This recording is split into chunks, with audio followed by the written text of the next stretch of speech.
سروري عن عائشة رضي الله عنها عائشة قالت وكان يأمرني فأتزر رسول صلى الله عليه وسلم بما تأمرك فأتزر أتزر معنی چی ما به صادر د ځان نتاوکو د لنګ په شکل کې فيباشرني وأنا حائض بیا رسول صلی الله علیه وسلم ما سره ملاویدو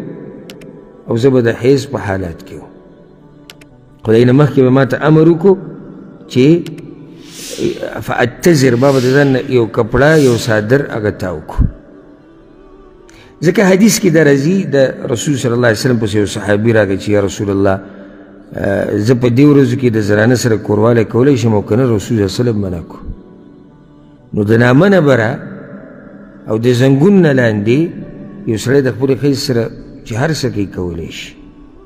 خو کوروالی نه د دغه زینه به ځان لرې ساتي او ځکه حدیث کې دا راځي امام مسلم راوړی د عایشه رضی الله عنها وی ما به اوبه وڅکي په یو لوښي باندې او زه به د حیض په بیمارۍ وم یعنې په ما باندې به د حیض بیماري وه بیا به ما دغه لوښی رسول صلی الله علیه وسلم له ورکو او هغه به په هغه ځي باندې خوله کېښوده کوم ځي نه چې به ما اوبه څکلې وي دا مطلب نه چې یو زنانه بیماره ده بس د دې یعنې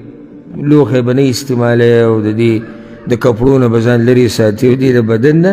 دا نشتی بلکې بیا دغه حدیث کې د دې مخکې عایشه رضی الله عنها وی چې ما به بیا د غوښې یو پوټی راواغستو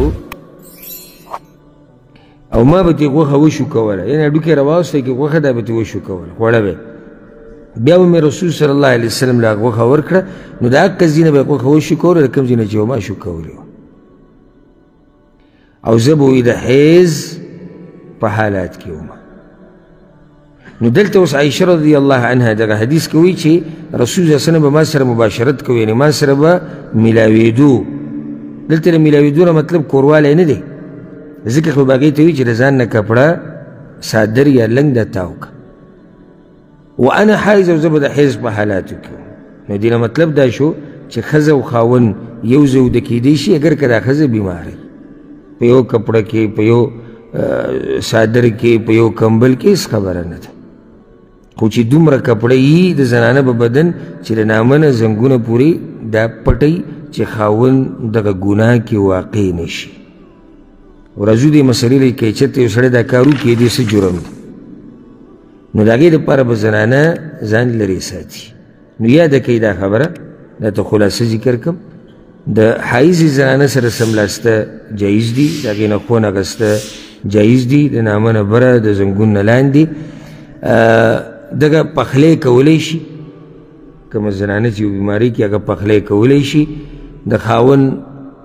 سر اینځلی شي د خاوند کپړې اینځلی شي د خاوند ویښته د سر هغه منګزولی شي څاروی الالولی شي